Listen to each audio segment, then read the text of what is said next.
Hi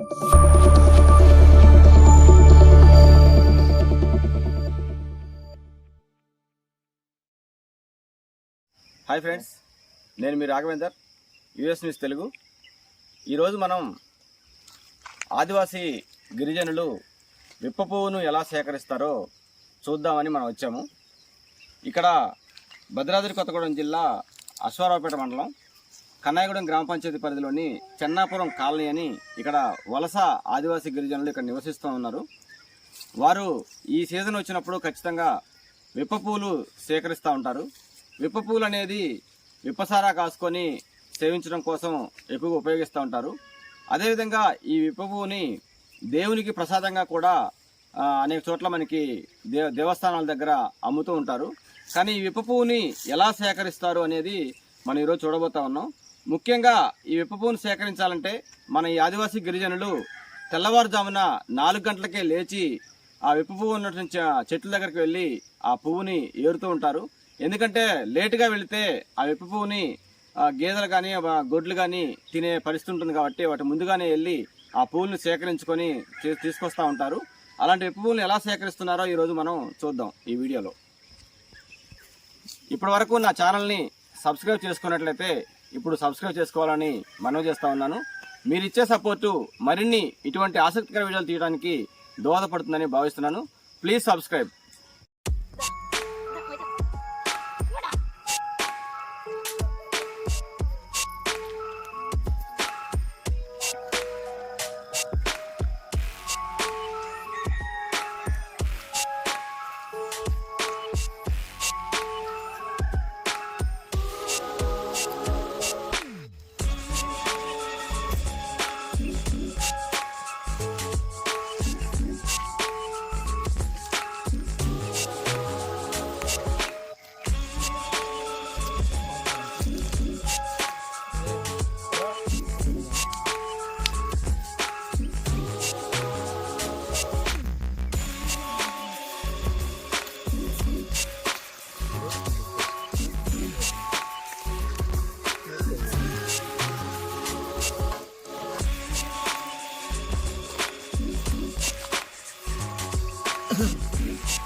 ఈ విప్ప పువ్వులని మన ఆదివాసీ గిరిజనులు ఈ సమ్మర్ సీజన్ స్టార్ట్ కాగానే ఈ విప్ప చెట్లు పూలు పూస్తూ ఉంటాయి. ఈ పూలని ఈ కాలంలోనే సేకరించుకొని ఎండబెట్టుకొని అందుబాటులో ఉంచుకుంటారు. తొలకరి సీజన్ స్టార్ట్ కాగానే వీరు పంటలు పండించే విషయంలో అనేక రకాలుగా కష్టపడుతూ సాయంత్రం పూట ఈ విప్పసారాన్ని తయారు చేసుకొని సేవిస్తూ ఉంటారు. కానీ చాలా మంచి స్మెల్ వస్తూ ఉంటాయి ఈ కాయలు. ఇదే మనకి దేవస్థానాల దగ్గర ప్యాకెట్లో పెట్టి అమ్ముతూ ఉంటారు ఈ విప్పపూలని. దేవుని ప్రసాదంగా కూడా విప్పపూలని ఉపయోగిస్తూ ఉంటారు. కానీ విప్పపూలను సేకరించడం కూడా చాలా కష్టతరమైనది. ఎందుకంటే తెల్లవారితే విప్పపూలని ఈ ఆవులు కానీ గేదెలు కానీ ఇవి తినేస్తూ ఉంటాయి. అదేవిధంగా విప్పపూల దగ్గరికి పాములు కూడా ఎక్కువ వస్తూ ఉంటాయి. ఈ స్మెల్కి, ఈ వాసనకి పాములు కూడా వస్తూ ఉంటాయి. అడవుల్లో, దట్టమైన అడవుల్లో ఎక్కడో చెట్లు ఉంటా ఉంటాయి. వాటి దగ్గరికి వెళ్ళినప్పుడు ఈ పూలు సేకరించడానికి వెళ్ళినటువంటి వాళ్ళకి అనేక జంతువులు కూడా తారసపడుతూ ఉంటాయి. అనేక కష్ట నష్టాలకు వచ్చి కూడా ఈ మన యొక్క వలస ఆదివాసీ గిరిజనులు ఈ విప్పపూలని సేకరిస్తూ ఉంటారు. అనేంత కష్టపడి విప్పపూలు సేకరిస్తున్నారు కదా, వీటితో ఏం చేస్తారు మీరు? దగ్గర ఆరబెట్టి వర్షం, ఒక వర్షం పడితే అప్పుడు సారుతుంది. అప్పుడైతే వర్షాలకి పడినప్పుడు దిగుతాయి, అప్పుడు మంచిగా చల్లారుగా ఉంటాయి. అప్పుడు సారా కూడా వస్తాయి. ఇప్పుడు వీటిని ఎండబెడతారు బాగా, ఎండబెడితే ఇప్పుడు ఎరుపు కలర్లోకి వస్తాయి. వీటిని తొలకరలో సారా కాస్తారా? ఇంకా దేనికి ఉపయోగిస్తారు మీరు సారా కాకుండా? ఇంకా వీటిని తింటే కూడా పని చేస్తే ఓజల్లో పెట్టి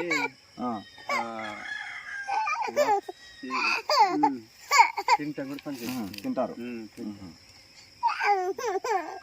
ఇప్పుడు మీరు చాలా దూరం వెళ్ళి చెట్ల దగ్గర సేకరిస్తూ ఉంటారు కదా, అంటే ఇప్పుడు అడవి జంతువులు వస్తాయి, ఈ దగ్గర పాములు వస్తాయంట, నిజమేనా? ఏం వస్తాయి? జిత్తులన్నా ఏదన్నా వస్తాయి. పాములు ఎక్కువ వస్తాయి అంటారు కదా ఈ చెట్ల కిందకి. మరి మీరు చీకట్లోనే వెళ్తా ఉంటారు కదా చెట్ల కిందకి, టార్చ్ లైట్ పెట్టుకొని వెళ్తారు. మరి చీకటితోనే ఎందుకు వెళ్తారు? గొడ్లు తింటాయి కదా సార్, తెల్లారా ఉండవు, గొడ్లు తినేసి వెళ్ళిపోతాయి. మళ్ళీ ఒక సెట్ వెళ్ళిపోతాయి. మీరు వెళ్ళేసరికి గొడ్లు తినేస్తాయని చెప్పి 4ంటికి అట్లా లేచి వెళ్తా ఉంటారు. ఓన్లీ ఇది సారా కాయటానికే, తినటానికి అంతే. మీరు బయట ఎవరికైనా అమ్ముతారా వీటిని? అమ్మరు, మీరే ఉంచేసుకొని మీరే తినటానికి కానీ లేకపోతే సారా కాసుకొని తాగుతారు. ఏ సీజన్లో కొత్తారు సారా కాయటం అంటే? ఇది ఫస్ట్ తొలకరు పడుతుంది సార్, అప్పుడు వర్షాకాలం స్టార్ట్ కాగానే. ఇప్పుడు ఎండ ఉంటాయి సరిగ్గా రాదు. ఓకే, మీరు సారా కాసుకొని ఇక మీరు కష్టపడి పనిచేసి వచ్చిన తర్వాత తాగుతూ ఉంటారు మీరు. దానికి ఆరబెట్టి అవి దాని తర్వాత సంచిలో పెట్టి మెత్త పడతాయి. అప్పుడు సారా మెత్తగా ఉన్నప్పుడు మెత్తగా, ఇప్పుడు గట్టిగా ఆరిపోతాయి. ఆరిపోతే తర్వాత సంచిలో పెడితే మెత్తగా అయిపోతాయి. ఓకే, అప్పుడు మళ్ళీ సారా తీయవచ్చు. ఇప్పుడు ఈ చెట్లన్నీ కూడా మీరు జాగ్రత్తగా కాపాడుకుంటారు కదా, ఎందుకంటే ఈ విప్పపూలు సేకరించడం కోసమే ఈ చెట్లు నరకరు, మీరు జాగ్రత్తగా కాపాడుకుంటారు. చిన్న పొద్దకు కూడా నరుకుతుంది. ఈ చెట్టు నరికితే మా పాపం తగిలినట్లు. ఓహో, ఈ చెట్లు నరికితే పాపం తగిలిద్దా మీ మన పూర్వీకులు చెప్పినారు. ఇప్పుడు ఈ చెట్టు నూనె కోసం పనికి వస్తుంది. ఎక్కడ పెళ్లి అయితే ఇదే మొక్క ఉంటే పని. ఇది నూనె తీస్తారా? ఇది పూలు కదా, తర్వాత కాయలు వస్తాయి. ఆ కాయల నుంచి నూనె తీస్తారా? విప్ప నూనె. ఓహో, మరి ఎట్లా మీరు ఏమైనా కాయలు సేకరిస్తారా వాటిని? పప్పు వచ్చే నెలలు దొరుకుతాయి. వచ్చే నెలలో మిగిలిపోయిన పూలు అయితే కాయలు కాస్తాయి. ఆ కాయల్ని సేకరించి కాయల నుంచి అది పప్పు సేకరించి మిల్లర్ తీసుకెళ్తారు. వాళ్ళు అక్కడ నూనె తీస్తారు, విప్ప నూనె. మీరు ఆ విప్ప నూనెతో ఏం చేస్తారు? తినటానికే, కూరల్లో వాడతారా? ఇది చాలా పోషకాలు ఉన్నటువంటి ఆహారం. ఇది జనలకు విప్పసార తాగినా, విప్ప నూనెని సేకరించినా ఇది చాలా ఆరోగ్యకరమైనది. అందుకోసమే మన వలస ఆదివాసీ గిరిజనులు మొత్తం కూడా ఈ సమ్మర్ సీజన్లో విప్ప పూలు సేకరిస్తారు. విప్ప పూలు సేకరించడం అయిన తర్వాత నెక్స్ట్ సీజన్లో కాయలు కాస్తాయి చెట్లు. ఆ కాయలను సేకరించి ఆ పప్పుని మిల్లర్కి తీసుకెళ్ళి నూనె పట్టిస్తారు. విప్ప నూనె కూడా వంటలు చేసుకోవడం కోసం ఉపయోగిస్తారు. చాలా ఆరోగ్యకరమైనది, పుష్టికరమైనది కూడా. ఇది మంచి పౌష్టికాహారాలతో మన సమానం. ఇది చాలా న్యాచురల్, ప్రకృతి సహసిద్ధటువంటి విప్ప పూలు ఇవి. ఈ వలస ఆదివాసీ గిరిజనులంతా కూడా ఇటువంటి ప్రకృతిలో దొరికేటువంటి సహసిద్ధమైనటువంటి ఆహారాన్ని వారు సేకరించి సేవిస్తూ ఉంటారు. అదేవిధంగా విప్ప నూనెని కూరలు వండుకోవడానికి ఉపయోగిస్తూ ఉంటారు. చాలా చక్కటి సమాచారం ఇది. ఓకే.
చెట్ల కాడికి పాములు వచ్చేది స్మెల్ కోసమేనా?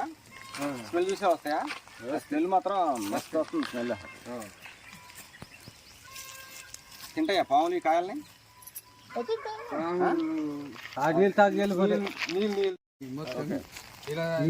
వాటిని లాగేసి ఆ నీళ్ళని లాగేసి వెళ్ళిపోతాయి పాములు.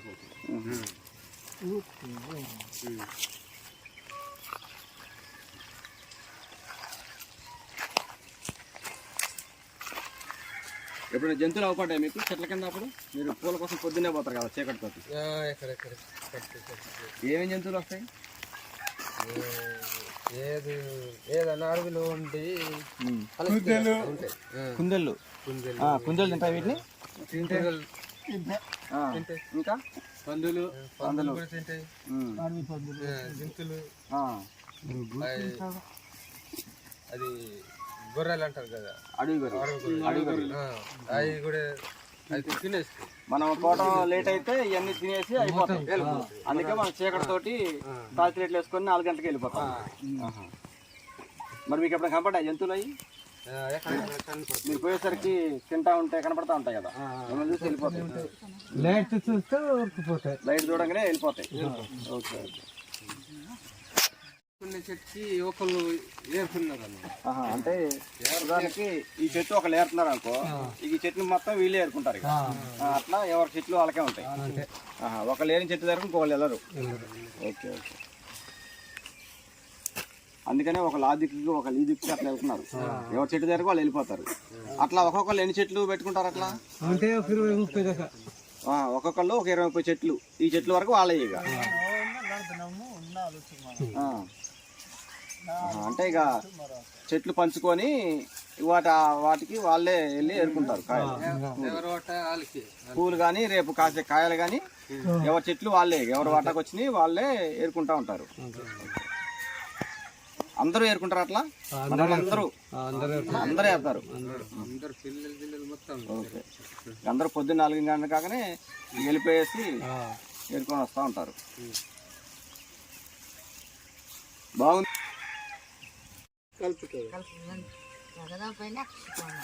వాకిట్కి ఒక టోటల్ పోతుంటాడు, టోటల్ పోసి వాళ్ళకి ఉంటాడు. ఇప్పుడు మన వాళ్ళే కాకుండా వేరే వాళ్ళు కూడా ఆడుతూ ఉంటారా? ఏరుతారు. మన గిరిజనులు ఇంకున్నారు కదా, మన కావడిగుండలో లేకపోతే సన్నపురం వాళ్ళు, వాళ్ళు కూడా ఏరుతూ ఉంటారా? ఆహా. వాళ్ళు మన సైడ్ రారు, వాళ్ళు వాళ్ళ సైడ్ వెళ్తారు. ఓకే. వాళ్ళు కూడా సారా కాయటానికేనా? సారా కోసమే కదా. సారా కోసం.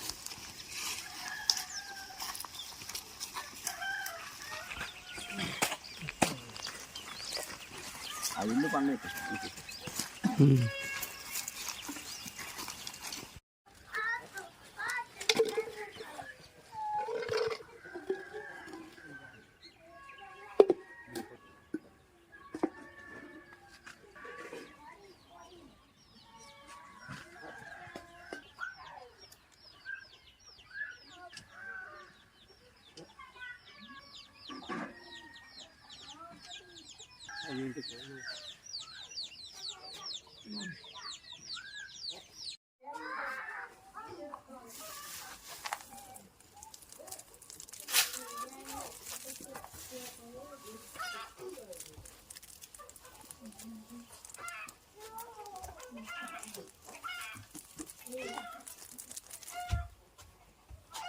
అంటే వీటిని ఎండబెట్టిన తర్వాత ఇలా డ్రమ్ముల్లో వీటిలో నిల్వ చేసుకుంటారు.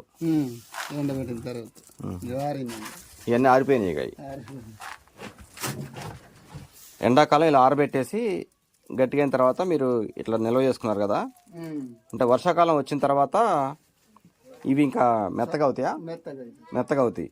అప్పుడు వీటిని సారా కాస్తారు. అప్పుడు సారా వస్తుంది. ఇలా గట్టిగుంటే సారా రాదు. ఓకే. ఇప్పుడు వీటిని తినేయచ్చు కదా. వీటిని ఇలా తింటామైనా వీటిని ఇంకేమన్నా చేయాలన్నా వీటిని తయారు దంచాలనా?